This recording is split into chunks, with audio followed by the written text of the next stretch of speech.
26 muertos. Ha sido el saldo hasta ahora por la ola de protestas, en respuesta a la destitución y el encarcelamiento del expresidente de Perú, Pedro Castillo. Un juez le dictaminó 18 meses de prisión preventiva.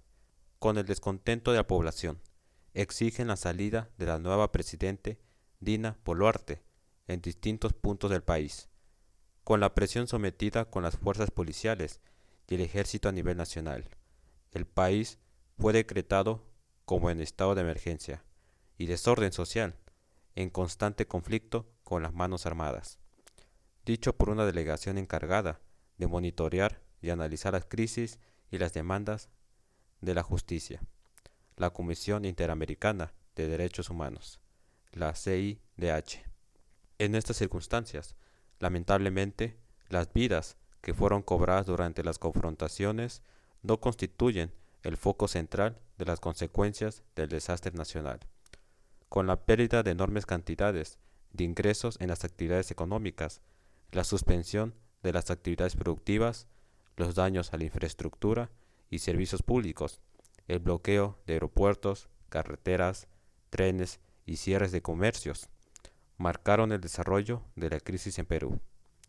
Y como menciona Diego Macera, el gerente general del Instituto Peruano de Economía, la IP, estimamos que las pérdidas por la paralización productiva en el país han llegado a los 50 o 60 millones de dólares diarios durante los días más fuertes de las protestas, añadiendo que, favorablemente, la cantidad de protestas diarias promedio ha disminuido en los últimos días.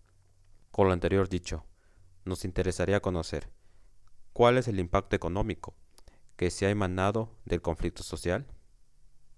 Son numerosos los efectos económicos que se pueden originar debido a una crisis política, entre ellos la vulnerabilidad del tipo de cambio debido a la desconfianza de la administración gubernamental, el impedimento de otorgar bonos o apoyos a las familias y empresas, y en los casos extremos, una recesión o deflación.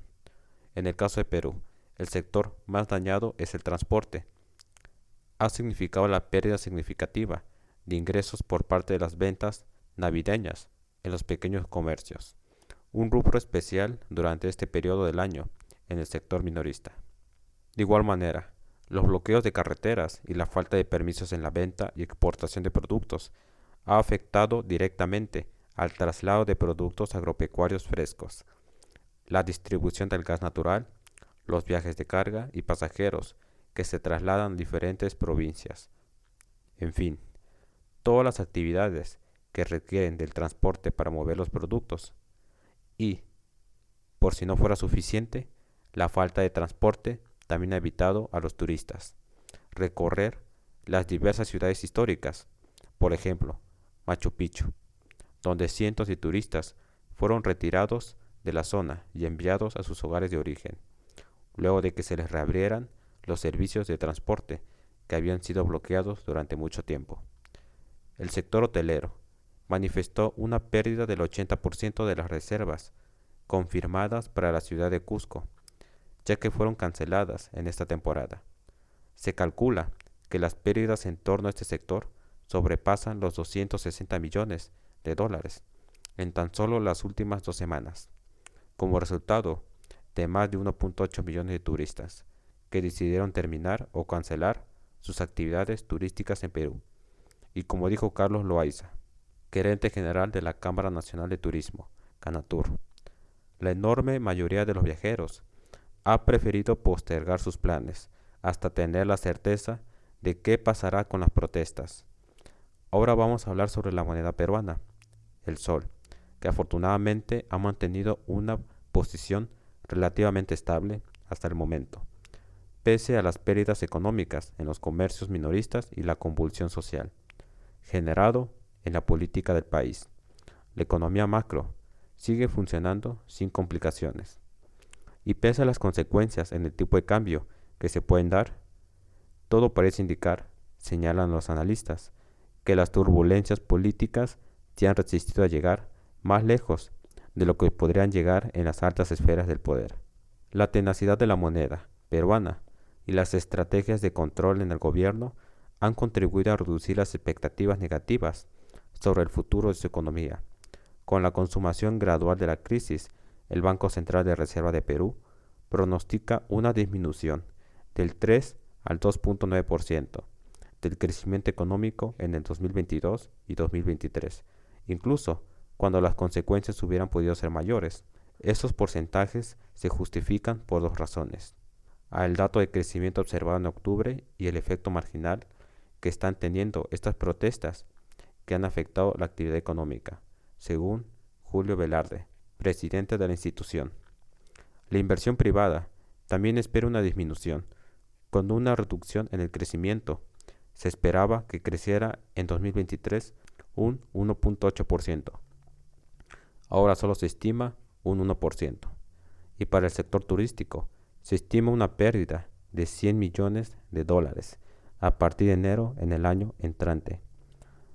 Valverde agregó: si la situación se calma en las próximas 2 o 3 semanas, probablemente en 2 o 3 meses la gente se olvide que ha pasado esto. No creo que tenga tanto efecto, pero habría que verlo. La perspectiva de un país en el mercado de divisas es importante para la evaluación del valor de su moneda y en términos de inversión extranjera, directa y en los flujos de capitales. La imagen actual de Perú demuestra un grave problema de incapacidad en el control de la población, entendido como ingobernabilidad crónica. Si la situación no se modera, podría inicialmente la desestabilización a largo plazo de la macroeconomía, que, discretamente, se ha mantenido estable. Claramente, esperamos a que llegue a un consenso político que determine la evolución de la situación. Como apunta Diego Macera, si no se abre la puerta para una asamblea constituyente y se mantienen los cimientos del sistema, la estabilidad macroeconómica y el crecimiento en el Perú pueden continuar. Desde la visión financiera, la inspección de la política en la economía sigue sus pautas administrativas que permiten, como se está logrando, defender la producción de cobre, siendo Perú el segundo mayor productor de cobre en el mundo. En conclusión, el nivel de riesgo que atraviesa Perú en la política no ha sido exuberantemente grave para poner en riesgo las relaciones entre la deuda del gobierno general y el crecimiento del PIB, el déficit fiscal y las altas reservas internacionales. Sin embargo, expone la agencia consultora S&P Global Ratings, la forma en que ocurrió el más reciente cambio de poder en el Perú refleja un mayor estancamiento político y aumento en los riesgos en un futuro. ¿Cuál es tu perspectiva respecto al futuro de Perú? ¿El gobierno mantendrá el ritmo de la economía o inevitablemente se desplomará? Comenta tus respuestas y si el video te resultó útil, suscríbete y activa la campanita para recibir más información sobre el hecho económico. Gracias por ver.